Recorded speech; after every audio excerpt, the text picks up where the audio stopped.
आपका स्वागत है। मैं शारदा देवी गहलोत, लेक्चरर ज्योग्राफी और government senior secondary school Rawla Kabadiya, block Masuda, district Ajmer से मैं सामाजिक अध्ययन पढ़ाने के लिए जा रही हूँ 10th क्लास का। सामाजिक अध्ययन में बच्चों 4 हिस्सों में बटा हुआ है कोर्स, जिसमें एक हिस्सा आता है हमारा अर्थशास्त्र का, जो कि हमारे 18 नंबर गेन करता है। मैं शुरुआत अपनी वीडियो की सामाजिक अध्ययन की इसी से कर रही हूँ, राष्ट्रीय आय से कर रही हूँ। ये राष्ट्रीय आय का जो टॉपिक है वो हमारा आर्थिक अवधारणाएं एवं नियोजन, जो कि हमारे सामाजिक अध्ययन की जो किताब है उसमें पेज नंबर 172 पर दे रखा है। और इसमें राष्ट्रीय आय दे रखा है। राष्ट्रीय आय है क्या? आय से तो मतलब आप जानते होंगे, जैसे एक व्यक्ति की आय, कोई भी व्यक्ति पूरे साल में कितना कमाता है, वो उसकी वार्षिक आय हो गई, वो उसकी व्यक्तिगत आय हो गई। इसी तरीके से राष्ट्रीय आय एक राष्ट्र, कोई भी देश पूरे वर्ष में विभिन्न स्रोतों से कहीं से कितना कमाता है, कहीं कितना खर्च करता है ना, तो वो तो अर्थव्यवस्था हो गई। लेकिन राष्ट्रीय आय, वो जितनी इनकम करता है कोई भी देश, वो उसकी राष्ट्रीय आय हो जाती है। अब राष्ट्रीय आय की गणना हम क्यों करते हैं? हम अनुमान के आधार पे करते हैं, जो पिछले सालों का जो रिकॉर्ड है उसके आधार पे करते हैं। पिछले सालों में देश को कितनी आय हुई थी और फिर कितना खर्चा किया, भिन्न भिन्न स्रोतों में क्या क्या किया, ये योजनाएं बनाई जाती हैं। इसलिए राष्ट्रीय आय की जो हम गणना करते हैं, तो वो उसके लिए ये 4-5 चीजें हैं, उनका महत्व है। ये क्वेश्चन बनता है कि राष्ट्रीय आय की गणना क्यों की जाती है, क्यों है इसका महत्व? राष्ट्रीय आय की गणना का महत्व है, मैंने ब्लैक बोर्ड पे लिखा है और अपने इस व्हाइट बोर्ड पर लिखा है, आप ध्यान से देखेंगे। राष्ट्र की प्रगति एवं आर्थिक स्थिति का पता चलता है। राष्ट्रीय आय की गणना करने से हमें किसी भी देश की राष्ट्रीय प्रगति का और उसकी आर्थिक स्थिति का पता लगता है। जैसे उसी के अनुसार विकासशील देश, विकसित देश ये आते हैं। ठीक है, ये अलग टॉपिक है, लेकिन ये राष्ट्रीय आय का हम गणना जो करते हैं उसका मेन रीजन क्या है कि उससे हमें पता लगता है कि कौन सा देश कितनी प्रगति पर है, उसकी आर्थिक स्थिति कैसी है। दूसरे नंबर, राष्ट्रीय आय के आधार पर विभिन्न राष्ट्रों की अर्थव्यवस्था की तुलना की जाती है।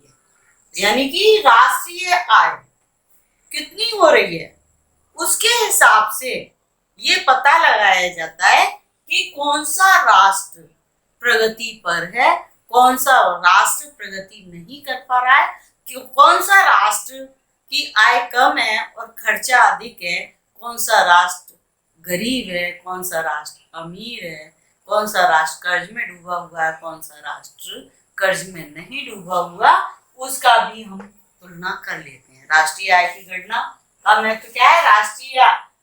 राष्ट्र की प्रगति का अनुमान लग जाता है, कौन सा राष्ट्र प्रगति कर रहा है, और फिर उनकी तुलना भी कर ली जाती है, कौन सा राष्ट्र प्रगति कर रहा है, कौन सा राष्ट्र नहीं कर रहा, कौन सा गरीब है, कौन सा अमीर है। फिर तीसरा पॉइंट आता है, इससे किसी देश की अर्थव्यवस्था में योगदान देने वाले विभिन्न क्षेत्रों के महत्व का पता लग जाता है।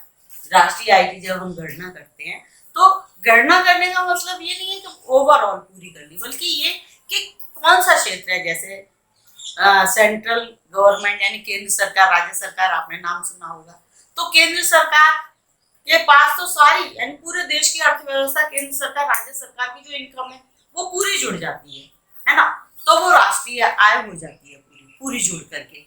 लेकिन इसके अलग अलग विभाग हैं, जैसे अपना मेडिकल विभाग है, अपना एजुकेशन विभाग है यानी चिकित्सीय विभाग है, और शिक्षा विभाग है। इनमें कमाई करके नहीं देते हैं, जो कर्मचारी होते हैं सरकार को कमाई करके नहीं देते, लेकिन रेलवे में जितने भी कर्मचारी होते हैं, रेलवे विभाग कमाई करके देता है।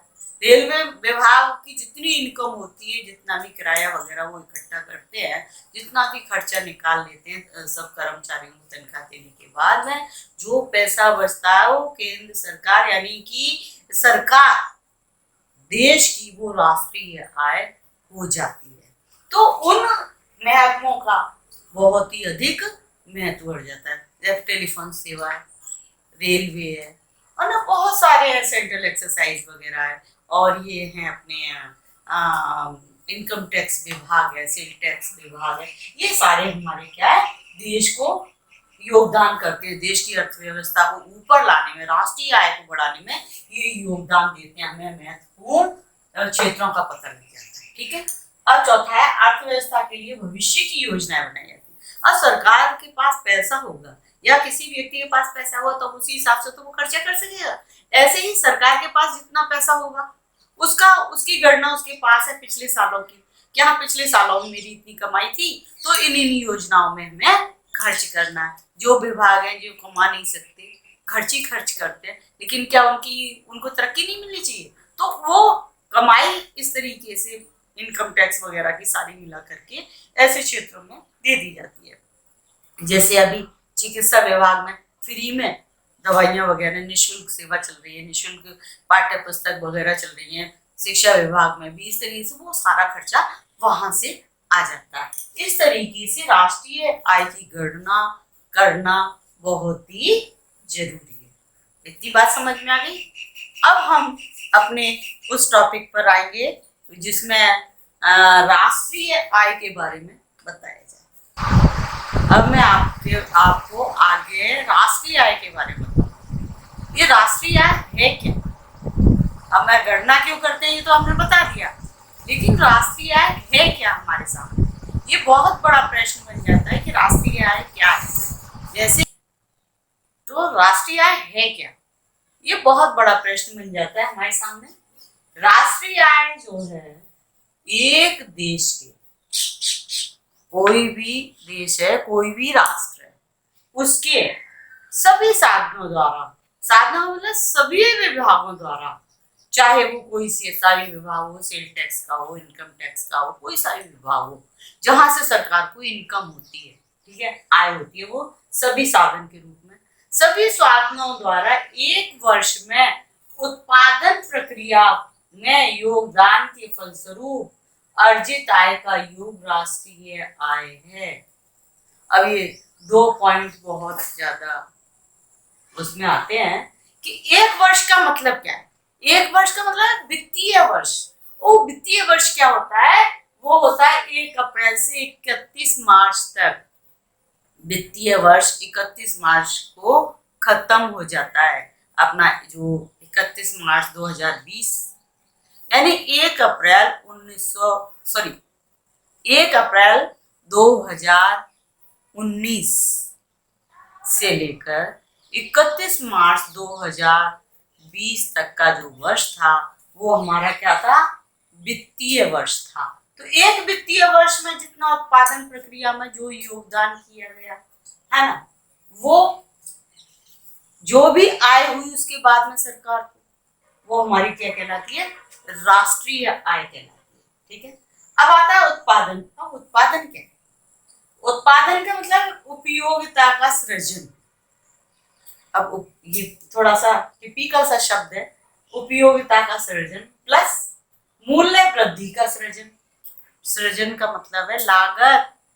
कोई भी चीज बनाने में जितनी भी हमें लागत लगी, जितनी भी लागत लगी, जैसे हमने कोई सामान लिया, फैक्ट्री ने किसी कोई सामान लिया, कच्चा माल लिया, उसको लाने में जितना लागत लगी, फिर मजदूरों को लगाया उसको कार्य करने के लिए, उनकी जो मजदूरी हुई, फिर उसके बाद में उसमें जो भी केमिकल्स वगैरह जो भी चीजें डाली गई, उसको प्रोडक्ट करने में, रिप्रोडक्ट करने में जो भी पैसा लगा वो क्या हो गई? लागत हो गई उत्पादन की। ठीक है। तो ये सारे उत्पादन की लागत, यानी वस्तु को रिप्रोडक्ट करने में जो भी लागत आई वो उपयोगिता का सृजन हो गया, यानी उपयोगिता की लागत, यानी उपयोगी वस्तु बनाने में जितनी भी लागत लगी। अब आया प्लस मूल्य वृद्धि का सृजन। फिर जो हमारी लागत लगी उसकी मूल्य वृद्धि। अब तैयार माल हो गया, सारा हो गया, मजदूरों में वो बांट भी दी गई, तनख्वाह वगैरह बांट दी गई, लेकिन जो उपयोगी वस्तु तैयार हो गई, अब उसको हम मार्केट में भेजेंगे।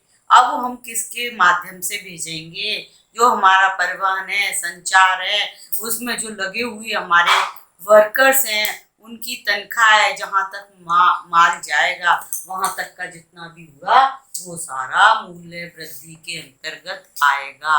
फिर वो मूल्य वृद्धि उसमें उपयोगिता सृजन में जुड़ करके वो उस वस्तु की क्या हो गई, जो वस्तु का अंतिम मूल्य हो गया। उपयोगिता का मूल्य और मूल्य वृद्धि जितने भी खर्चे आए वो हमारा क्या हो गया, उस वस्तु का जो मूल्य हो गया।